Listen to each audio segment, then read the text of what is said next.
Hello, welcome back to the Beyond the Ballot podcast. I'm your host, Tommy McGowan. This is my co-host, Liam. And as you can see, we are not the original hosts. We are not Ariana or Ella, and we are taking this podcast over for them.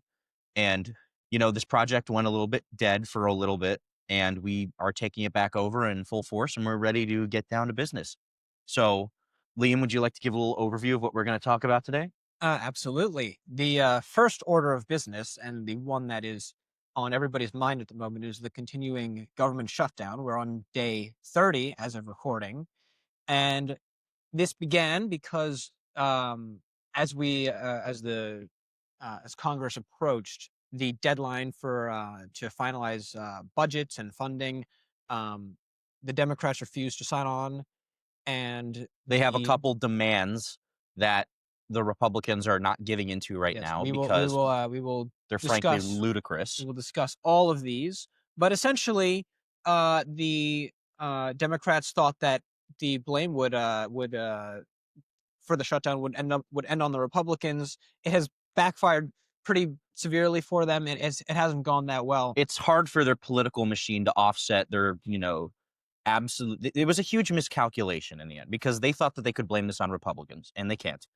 Because 13 times the Republicans have tried to pass amendments in the meantime while they're negotiating on finances. They just say, hey, listen, what Continuing we want to resolution. do is we Yeah. want to pay federal employees, which there are a huge amount of people in the federal government who have either been furloughed, which means that they have been temporarily fired until the budget comes back online, or there's a lot of people working without pay. And there's a very small percentage of government employees right now that are actually being paid for the work they're doing. May I remind everyone that Congress is still drawing a salary while air traffic controllers, other essential employees, mailmen, IRS agents, as much as I despise them, which are a necessary function of the government, none of them are getting paid. People in the military, until Trump moved around funds, weren't getting paid. It's ridiculous that we aren't paying federal employees because the Democrats are frankly throwing a temper tantrum right now over Obamacare. Exactly. And so, if we get into a few of their demands, one of them is the primary one that they keep throwing out there is during COVID, Obamacare subsidies and spending of Obamacare were sky high. Because may I remind everyone that COVID was a time of crisis. Now, the language there is very important, right? It's like the words clear and pleasant present danger to the President of the United States. A time of crisis allows for crisis spending. And thus, we increased the amount that we were spending on Obamacare because we needed to make sure that people could get the vaccine, that they could take care of their families in light of the fact that, old people and a lot of people, immunocompromised people couldn't work. There was lots of people out of jobs. So we hiked up the spending Exactly. on healthcare to offset for the fact that we were in a global pandemic. And that level of spending ends at the end of this year. Democrats one of their primary demands the is that the Republicans agree to keep those spending levels in place, They're which is ludicrous. insane. That's insane. That's like we need to keep everything in wartime spending and wartime everything when we're not in wartime. That's crazy. We're spending a huge amount right now on healthcare. And we're not saying that healthcare in the United States doesn't need to be rewritten or that it needs to be changed or that it can be modified to be better, because we all know it can be made better. But that having been said, this level of expenditures on these particular types of healthcare benefits are not helpful in the long run. And not to mention, they are crazy expensive to the American taxpayer, who's already overburdened right now with taxes, which that's a whole nother Yes. conversation. One of the other things that the Democrats demand is that there's no mass firings of government employees. This comes on the tail of all of the Doge firings that have been happening and the U.S. government going after corrupt organizations like USAID, Yes. which it is absolutely, and we need to keep this in there. We need to be able to keep mass firings in there, even though it's not used all that often. It's an incredibly useful tool when you have bloated government organizations like USAID and other stuff where government spending is wildly out of control or people there are entirely unnecessary.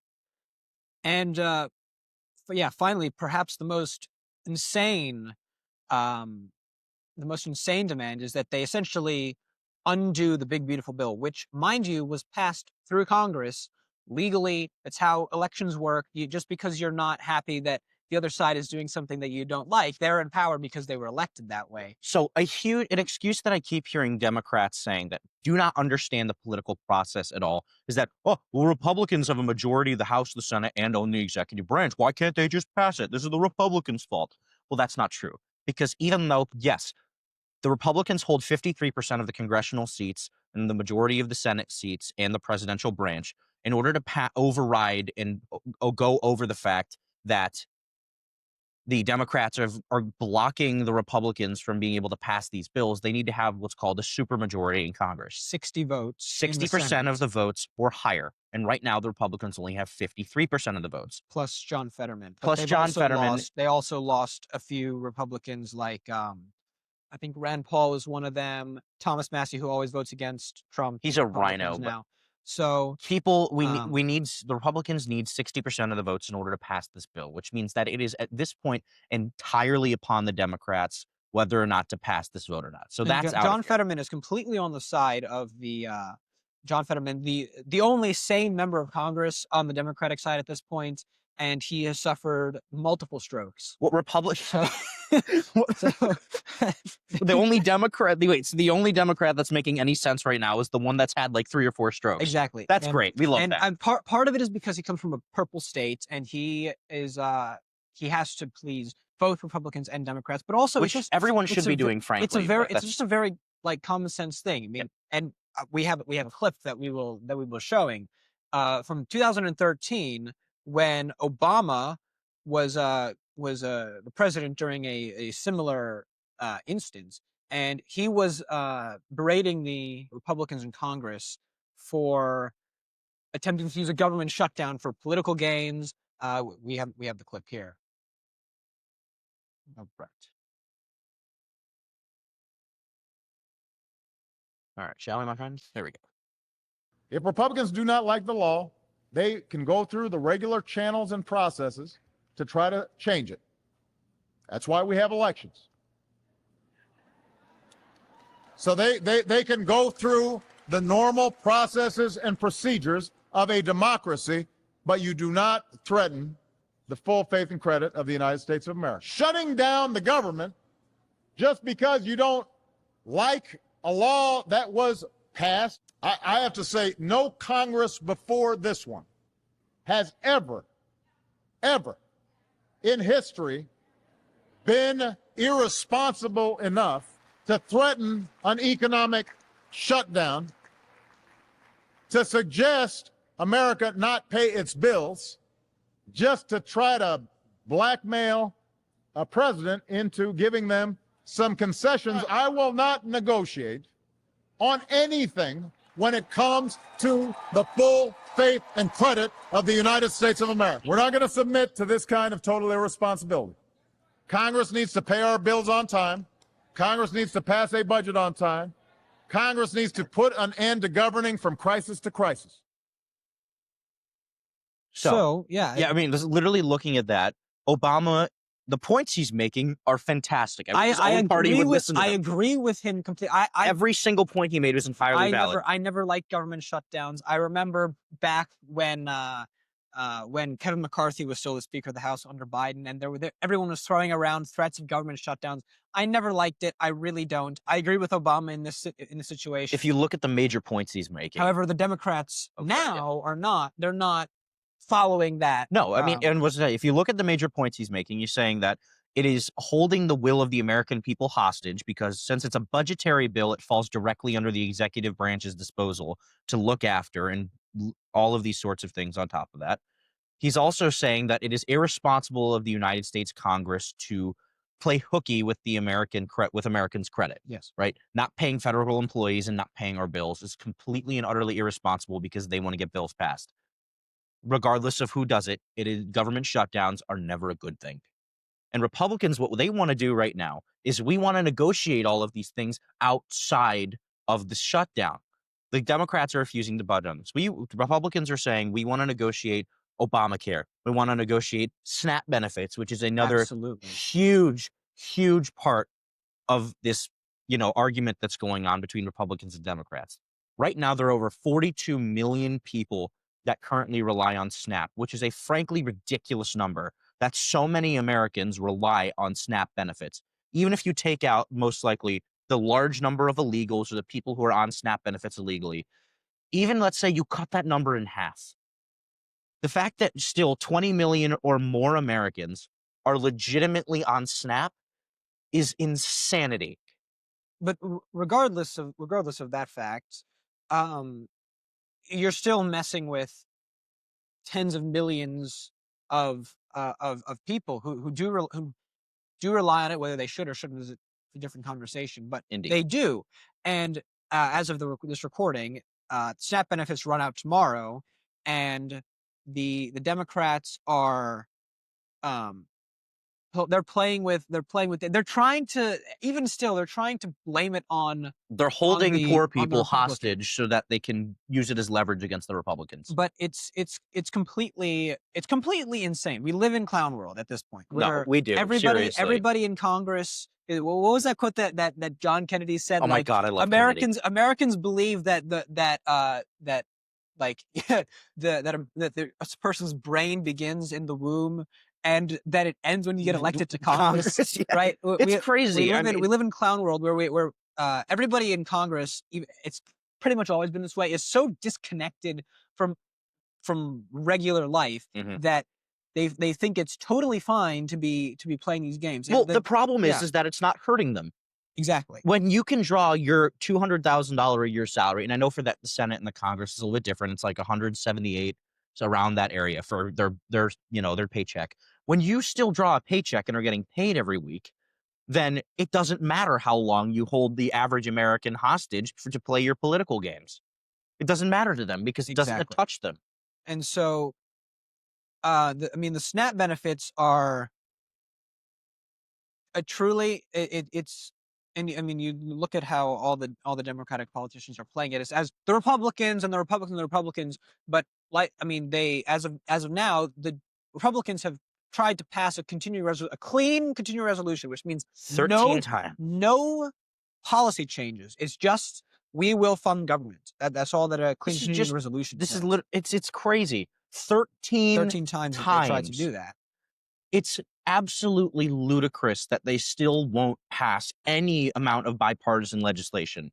And it's pretty much it's a giant political game, and truly, even if you just think about it, what they're asking is, we want to undo legislation that was passed as the Constitution intended it by a president holding a bunch of people hostage on a benefits program. Because we think that Trump is a Nazi and Hitler, and that the Trump derangement syndrome, that Trump is going to ruin now. America, and that because the big beautiful bill exists, that it's going to kill everybody or something like that. No, it's ludicrous that they are going against the legislation of a very recently elected, by the way, not just a majority in the Electoral College, elected by the popular vote as well, by a huge margin. I believe it was 5 to 10 million votes. He won 3 million? 3 million? Something like that. It was still a large percentage that he won the popular vote by. He won the Electoral College by. He is the popular president. All 7 swing states. All 7 swing states. This is a very 95% of districts shifted to the right over the last. This is unheard of. The only other time that a president's won an election like this was Grover Cleveland back in the early 1800s or late 1800s. So Trump is the popular president, and the Democrats are going against the legislation that we are trying to pass. And I think that's actually a good thing. If we have if there are policy disagreements, a one-party system is completely doomed to fail. Policy However, disagreements mean that our political system is working, and it means that you progress in a direction. But that's the whole point, is that there are disagreements. That's the problem. That's as far as they go. At this point, we've reached the point where you no longer believe that you're going to go to the place. You think that the other side is going to be the end of democracy, and you think that the only thing that you can do to save democracy is to undo everything that they do. That's where the political system begins to fray. How many times have the Democrats called Republicans bigots, Nazis, fascists, all of these words? But then again, that's a topic for another conversation, but still, it is indicative of deeper problems with the American political system as it rests. So I suppose I wouldn't be surprised if before this episode even goes out, if the Democrats fold, because if I find it really hard to believe that they would not be committing political suicide to let the SNAP benefits run out, because that's for the average American, that's even for the Democrats, that's a step too far, because they're going to be looking at that saying, well, the Democrats didn't even have to make a policy decision to give us the benefits. And I just think it's a really stupid move. Hakeem Jeffries and Chuck Schumer have played this absolutely awful. Chuck Schumer is being so unfeeling about this. It's incredible. There was no actual direction or anything. So it's a complete disaster. There's no reason for this to be happening. Not at all. And I wouldn't be surprised if the Democrats folded soon. I think that would probably be a good I also thing. wouldn't be surprised if they said screw it and kept going. Well, they have a very devoted voter base. That's for damn sure. They do. And do you know who also does? Zoran Mamdani. Zoran Mamdani, the next topic of our conversation. All right. Zoran Mamdani. That well, clown. He's pretty much about to be the next mayor of New York. So, here's the thing. It's in recent polls, Andrew Cuomo is gaining a lot more, traction against him as more of Zoran Mamdani's politics and policies have been coming out into light for regular New Yorkers. Because the more that people learn about Zoran Mamdani, the less people like him. His policies are ludicrous. He is a socialist. He is a full-on socialist. This isn't like communist. This isn't like people saying, "Oh, well, he's a socialist." This isn't just a political buzzword. He's an honest-to-God socialist. Okay, so he has, for example, one of his policies he wants are state-run grocery stores, right? And that is Liam, where have you seen state-run grocery stores? Can you name a couple countries where you've seen those before? I happen to remember state-run grocery stores in the USSR, and I tend to remember that it didn't go well. In fact, let's remember, by the way, that it was one of the big reasons that Gorbachev started to dismantle the Soviet Union was walking into an American grocery store. And not only that, if anybody's up to date on their history as of 40 years ago, the Russians, they would be all be piling in line just to try to get a little bit of bread. Bread lines. These are famous bread lines. And the problem is the reason why communism does not work is because there's no competition. So when Gorbachev visited and Khrushchev and many of the Soviet leaders visited Western areas, they would walk into a grocery store, they would be blown away by the amount of variety and different things that people could own. Just even think about the number of cars. In Soviet Russia, there were 3 cars you could have. They were all owned by the state, and those 3 cars were your only options, and they were terrible. They were awful. Whereas if you go into the United States or a Western country, there are tons of different cars that you could have. And the reason for that is because the free market forces people to innovate and to try to get better than their competition, which forces innovation, and it means that you can pretty much have anything that you want. If you have a state-run grocery store, not only do prices go through the roof because the money comes directly from the money is just tax based, so it just becomes a giant and is run by the government, and it's a giant disaster. But what you have, the quality goes down, the options go down, and it's never worked. It never will work because the system sucks and is terrible. Another thing that he's trying to do is free buses. Well, real quick before we go on that, I mean, oh yeah, go ahead. Here's my problem specifically is everything that Liam named, talking about how these state-run grocery stores are horrible. But what's going to happen is this, right? Socialists like Zoram don't realize that all of this stuff is fantastic in theory, but somebody has to foot the bill. And New Yorkers are going to have to foot the bill for these grocery stores. For example, this is on Zoram for New York City. All right. This is quoting, without having to pay rent or property taxes. This is direct. He's saying those grocery stores don't have to pay rent. They don't have to pay property taxes, which is first off. Because it's owned by the But government. it's owned by the government, right? First off, that's the first thing. Second off, if he does do this and he does implement these grocery stores, what's going to happen is he is going to drive the rest of the grocery stores around them out of business because he wants to sell groceries at wholesale, which means they're going to be much cheaper because they're not going to be making a profit from it. So all of the grocery stores, this is what happened with rent-controlled apartments. They are going to, which he also wants to do. That's another part of his platform. They're going to drive all of the grocery stores around them out of business.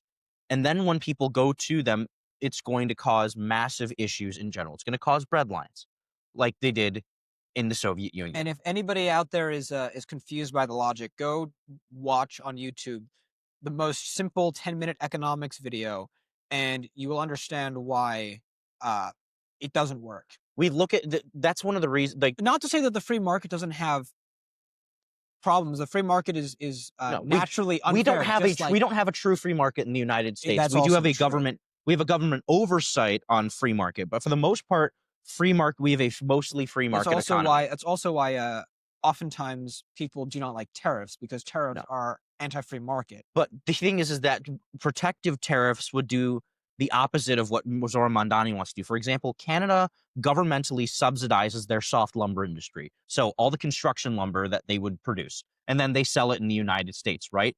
They sell it at lower cost than American soft lumber. So naturally, people want to gravitate towards the lower price, even though it is governmentally subsidized coming out of Canada. So a tariff on Canada to bring that price back up so that it is now competitive with American soft lumber. This is a whole other tangent, but just to explain tariffs in that regard. Yes. It's a bad idea. It's a really bad idea to have state-run grocery stores. And that's just one point out of many. And this is from his official website, by the way. Please go look at it. I encourage you to go and look at it. And then again, here we go. Cracking down on bad landlords is another topic he has on there. Okay, let's just look at this in the most extreme. Let's look at this. This is a quote directly from his website. And in the most extreme cases, when an owner demonstrates consistent neglect for their tenants, sounds good, the city will decisively step in and take control of the properties. On his website, he is saying the quiet part out loud. He is saying that if we don't like how you are running your properties, we can take them from you. That is not to say that we shouldn't do something to help people out, and that if landlords are being bad, for example, if they're not allowing heat, if they're not allowing gas, which is, especially in a northern state like New York, you need heat, you need gas, you need all of these things to survive as a human being, right? If you're paying for a service, it should be provided to you, and New York should enforce that. This is all, the thing is that, again, this is all solvable by the free market. The reason why there is such a problem with apartments and housing is because rent-controlled properties. Because New York put price caps on rent, and what that does is that first of all, it means that businesses price their good where they have to, in order to balance quantity demanded and what they can supply. If you put a price control on it, it naturally now means that they are going to have less money. The demand is going to be higher, so you're going to have too many people trying to get housing. They can't. Now you're pricing people out of the market, and you're having what is called a deadweight loss in economic terms. The way to get out of that is that extra demand should fuel more people to get into that business. Except that New York has been so bad, the red tape and the rent control in general, and the inability to allow for construction of new housing. So, for example, has led to the complete catastrophe. So, going directly from Zoran Mondani's website, all right, we can see he says more than 2 million people live in rent-stabilized apartment in New York City. He then goes on later in this part of the website to say, as mayor, Zoran will immediately freeze rent for all stabilized tenants. That is a horrendous idea. So first off, in rent-controlled apartments, I believe they are allowed to fluctuate slightly with the market, or prices are allowed to go up and down based on what New York guidelines set the rent has to be set the maximum at. He wants to freeze it all across the board and then bring it down. If you want landlords specifically to not be able to, for example, afford the utilities, be able to actually be good landlords, which, by the way, there are now a large number of vacant apartment buildings in New York City that are abandoned because the landlords cannot afford to pay the utilities and the maintenance that they would have to provide to the tenants in order for them to be considered, inhabitable, apartments. This is not a good idea. Right. And economically, you can ask sorry to interrupt, but economically you can ask almost any economist whether or not these are a good idea. And in a capitalist system like the United States, they are a horrible idea. Not to say they work better in other systems, but specifically where we are, it is not a good idea. And people tend to forget that the reason why it's so expensive it's not necessarily because the landlords are just trying to scam everybody out of their money. Exactly. We want to steal all your money. It's because the costs associated with it are so high that in order to make money at all, they need to have prices at a certain height. And it's reminiscent of I saw an article long time ago, maybe a year ago, on CNN, and they were explaining how grocery stores right before a hurricane were price gouging. But the real reason is that the reason why the price of like water is so high is because the number of people running to the store to try to obtain that in order to be making money for the amount that you're selling and trying to transport everything so quickly, you need to price it higher. It's simple. Demand goes up, price goes up with it. And so it's simple economics. Simple economics can fix New York, and with Zoran and his policies, I mean, this is like the tip of the iceberg. But so for the record, this is just his. We're just going off and we're just not rebuting. What? Wait, it's not a rebuttal. Wait, we are. What word am I looking for? Repudiates. Repudiating. I don't know. What you're trying but like to say. we're going again. We're disproving the stuff on his website.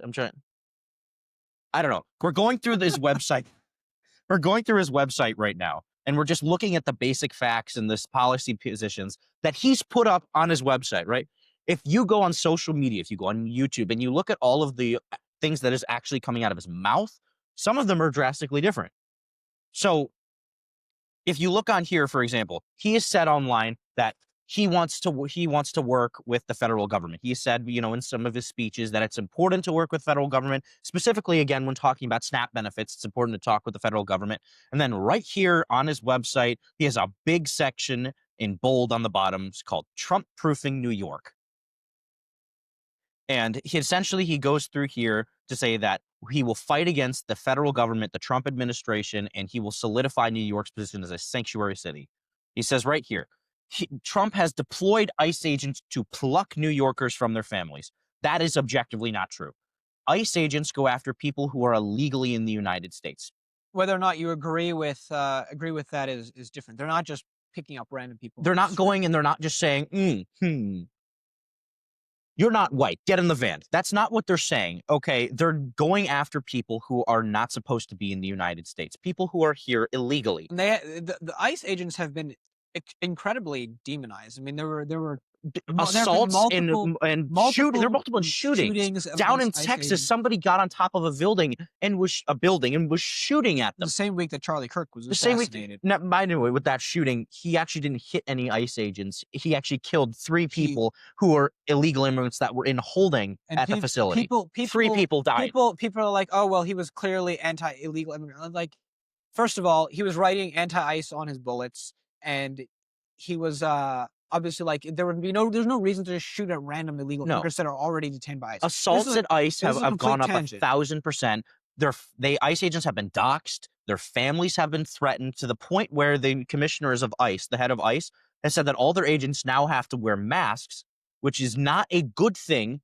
They all have to wear masks now because people are taking pictures of them. It's not a good visual. They're taking pictures of them and they're doxing them on the internet. And it's incredibly irresponsible. It's because of things like this. Trump proofing New York City and anti-ICE and saying that ICE are the Gestapo or things like that. Seriously, they're So- comparing ICE, people who are federal agents who are removing people who are in the United States illegally, illegal aliens. They're removing them from this country, and they are comparing them to the secret police from Nazi Germany. That is a absolutely ridiculous and a false equivalency to be making. And yeah, I mean, so not only are Zoran's policies like on train wreck level, everything that comes out of his mouth is pretty much a train wreck. Oh my God. He's obviously he's a Muslim, and he has made that a part of his entire persona, if you will. He is pretty much an anti-Semite. People are like, no, he's not an anti-Semite. I mean, I don't know how else.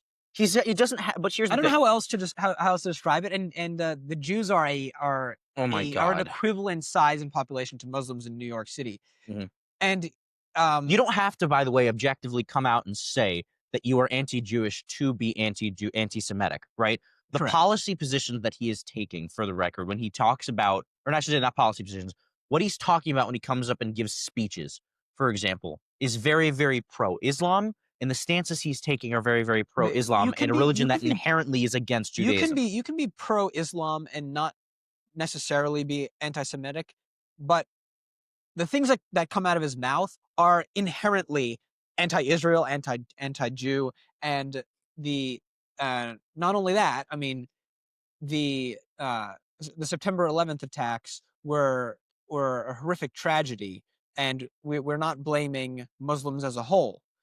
But Zoran has taken to the streets and everything that he says, even though it's not explicitly like trying to downplay 9/11. He's moving the blame from the victims. The man falling out of the 93rd floor of the World Trade Center to his death. Average New Yorkers. The people on those 4 flights who were all killed. He's and taking the victims. firefighters who died much later on due to illnesses and things caused by by the horrific tragedy. No, those people aren't the victims or their families. No, come on, it absolutely was his not. aunt who didn't feel safe riding on the subway because 2 days before, a bunch of jihadis flew a plane into the building. He got up on the stand and he had this microphone right here, and he had all the crocodile tears flowing and said, well, my aunt didn't feel safe riding the New York subway because she was wearing a hijab in the wake of 9/11. Meanwhile, 2 days before, radical Islamic jihads flew planes into the Twin Towers, killing over 3,000 people and leaving tens of thousands of people more with chronic COPD and chronic illnesses from that point forward. We have the clip of Zoran saying this, actually. I want to use this moment to speak to the Muslims of New York City.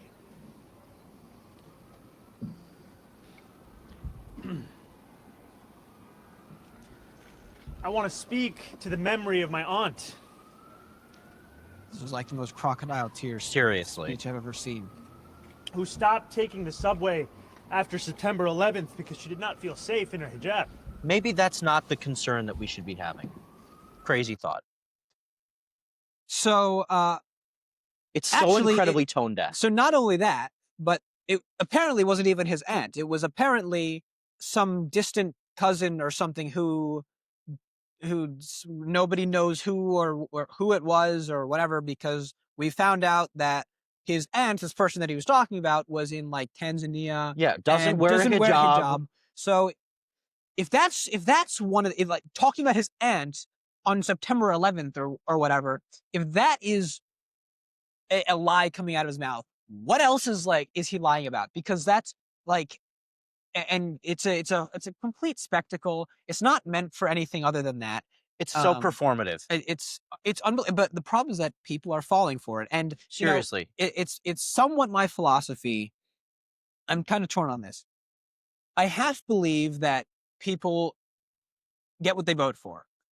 If you vote for Zoran Mamdani and your city falls apart, That's on you. It's not my problem. I don't live there. I hate the fact that But they're it's destroying an also- American exactly, institution. They're it's the destroying an American city. New York City was at one point the greatest city in the entire world. And now it's a And pigsty. now it is about. I was there 2 years ago, and I'm looking at this place, and I'm like, how is this the grand city of New York City? It is a terrible, rundown, awful place. I went there last year to visit relatives, and I was walking through Midtown. Midtown is, by the way, by no means a bad place. Midtown is a very nice place. Yes. Right?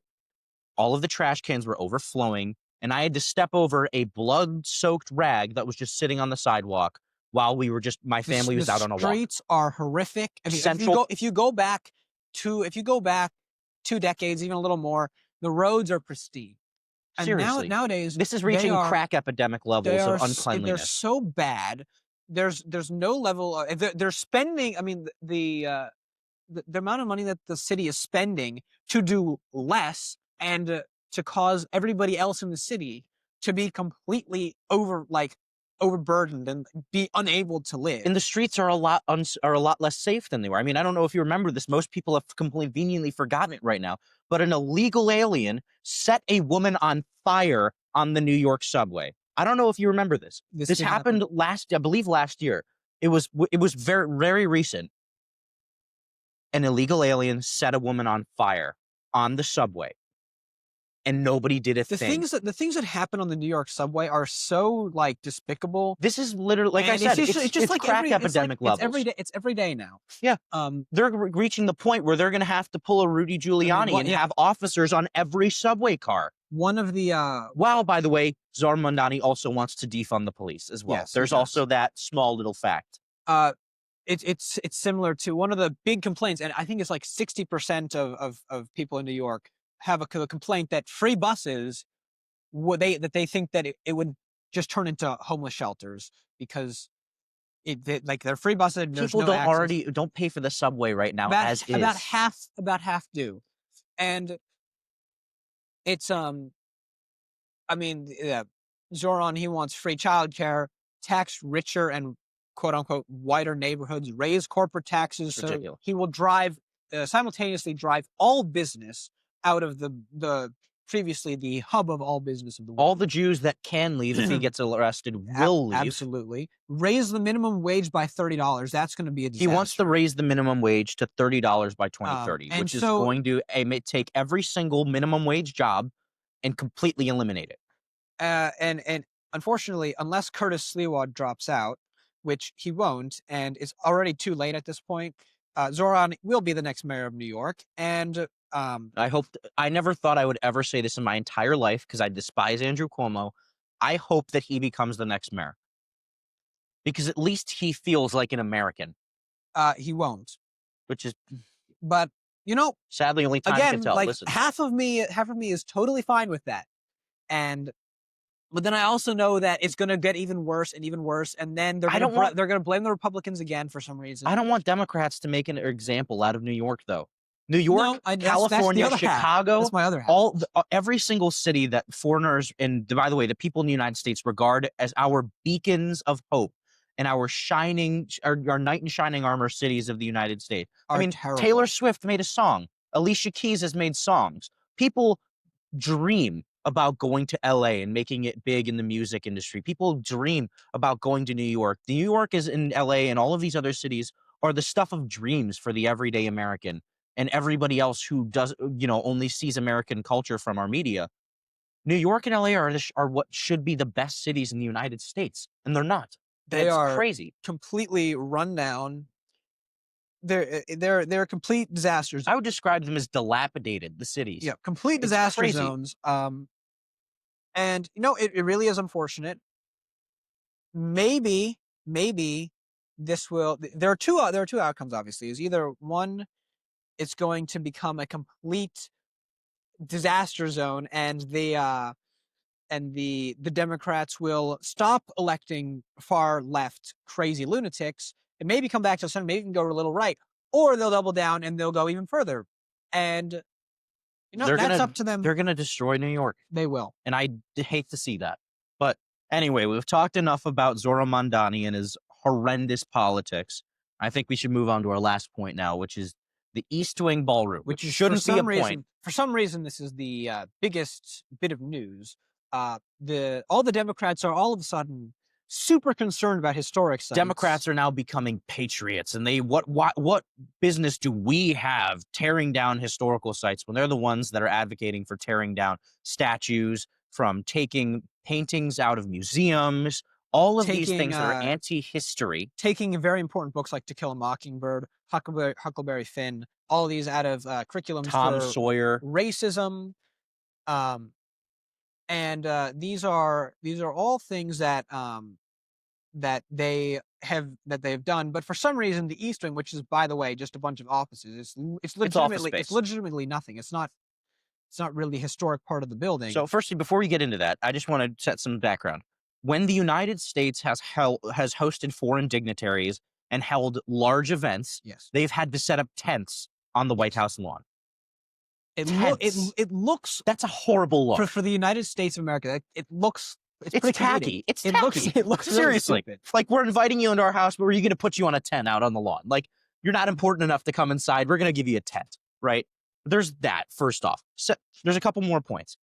Second off, presidents have been modifying the White House since the White House was built again after it was burned down in 1812. Pretty much every president has done something like this. Biden didn't, but Obama, he added an entire basketball court. Which was, by the way, he put those over the tennis courts that Kennedy put in. Yes. So if you look at pretty much any... And then there was Richard Nixon, who put a swimming pool. No, Richard Nixon was put the indoor bowling alley on top of the swimming pool that FDR put in. Yes. So the private swimming pool. Private swimming pool, pardon. But so pretending that bringing the White House up to a better standard, it's like pretending that this is like some giant catastrophe is completely, it's ridiculous. It doesn't make sense to me. They're putting a ballroom on the end of the East Wing, which again is office space. They haven't even destroyed the entire. No, they've destroyed it. They took so like a it looks like this. You have the main White House right here. You have the main White House right here. The East Wing coming off of it, and then there's more office space over here. They're just taking down these office spaces over here to build off of it, build a ballroom. Now, this ballroom is not taxpayer funded. Trump, with first off putting his own money into it, which a president has never done in history before. He's putting his own money, and as well as privately not crowdfunded, but private investors have also put money into this so that it doesn't.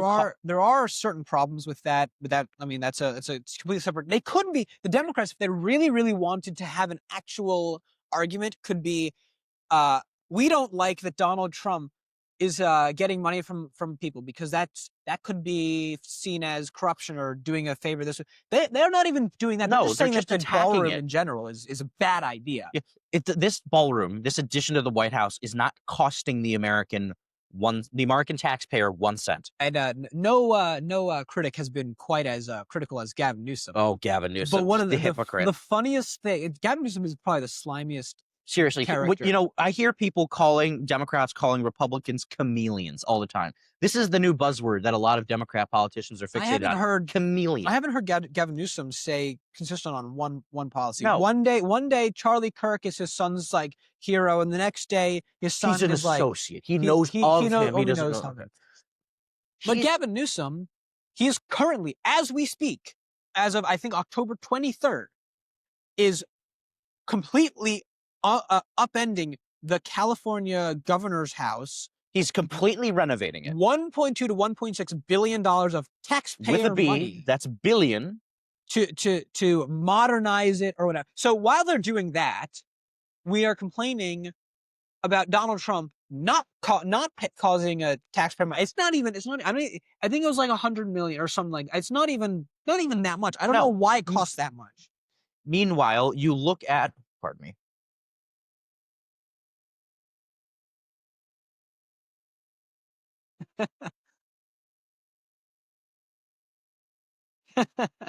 This is horrible timing. Oh my god.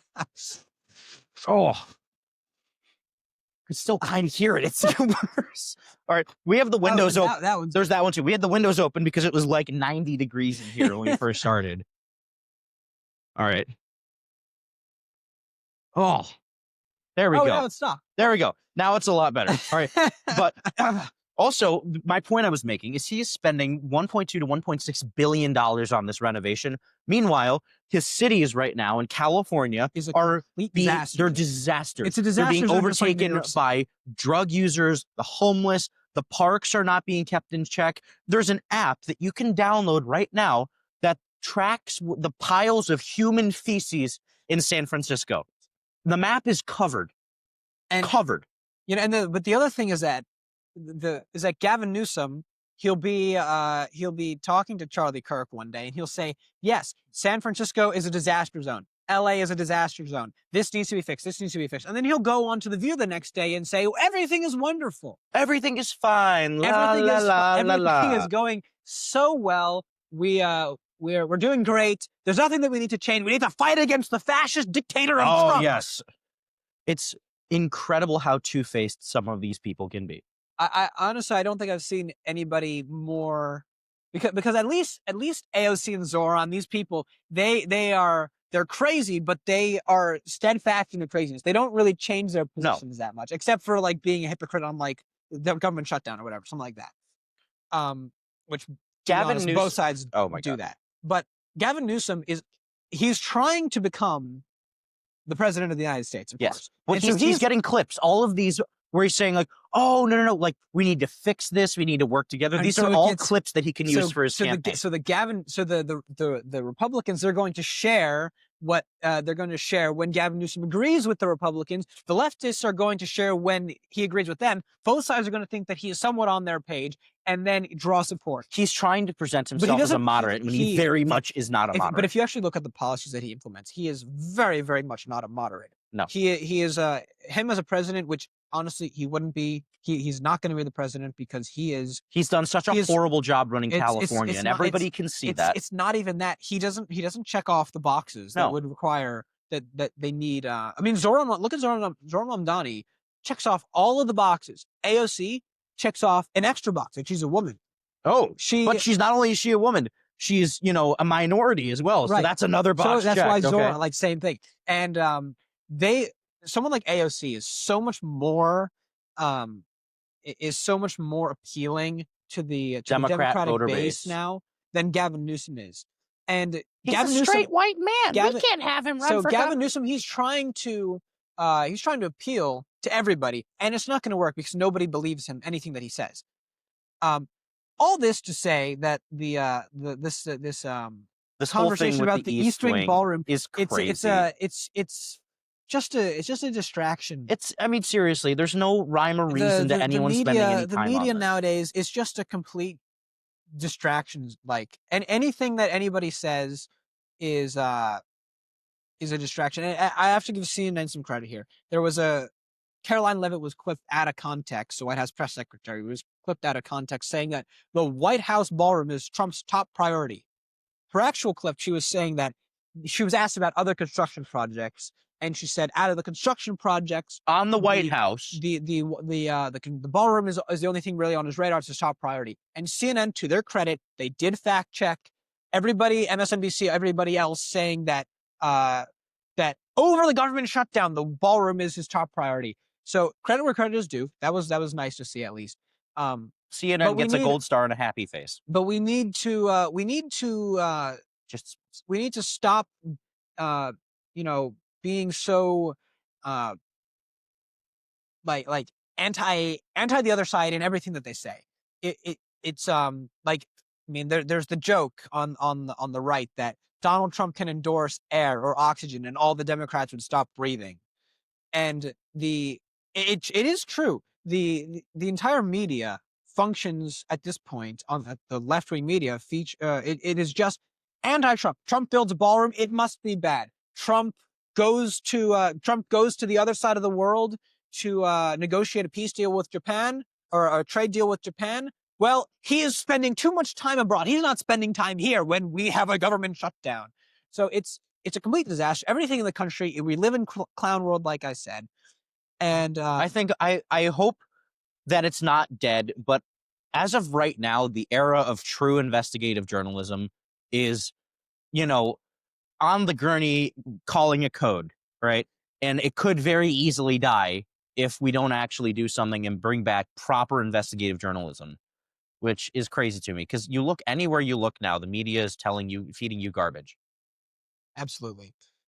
Um, the entire country is we're right now we're at a really, really decisive point. This could be right now. This could be where the Democrats win or lose the midterm elections. If they let the SNAP benefits and the government shutdown really taint their image to be like, what are you guys doing? Or been 30 days. Zoran gets into power and everything goes like that. It's going to reflect very, very poorly. And the right now, I think the Republicans are trailing Democrats, or sorry, they're leading Democrats by a point, 1%, for current midterm election polling, where normally the opposition around this time is about 10 points ahead. So even though the Republicans have been doing some things that are controversial, the Democrats have been such a disaster zone in terms of how they've handled everything that it's really not reflecting well. We're at a really decisive point right now where the Democrats, like I said, can either win or lose the midterm elections right now, and we'll see how it goes. But Seriously, I think we've pretty much said our piece in general about these topics, right? Yep. I think so. Yep. So, first off, we just want to say, before we end the episode, we want to say thank you so much for listening. And, listen, I know we're probably not going to get a whole lot of comments or that sort of thing, but you listen, just, comment, that sort of thing, share. We appreciate anybody who watches and anyone who listens, listening onto our ramblings for, Exactly. an hour and that sort of thing. And there are going to be much more episodes to come, many more. And we absolutely appreciate political discourse. It's very important. We encourage everybody who watches the videos, and we're gonna make an outro that says something similar. Fight in the comments all you want. Seriously, we want people to be, we want people to be talking. Don't turn to the "you are a fascist," "you are Stalin," whatever. It's the internet, so we're probably gonna get a little bit of that, but it's just how it goes. At some point, I think our plan is that we want to invite people who have disagreements with us on. So what we would love to do is we would love to, in the style of the late Charlie Kirk, we would love to go on campus because we are on a college campus. We go to WashU. We would love to have people. We have a table and have people debate us. We would love to have people that we disagree with, or even invite certain people on the podcast to have a discussion. Ask them questions. Conduct a proper interview. We think it's extremely important. So yeah. So thank you so much for your time. Thanks for watching, and have a good day. God bless America.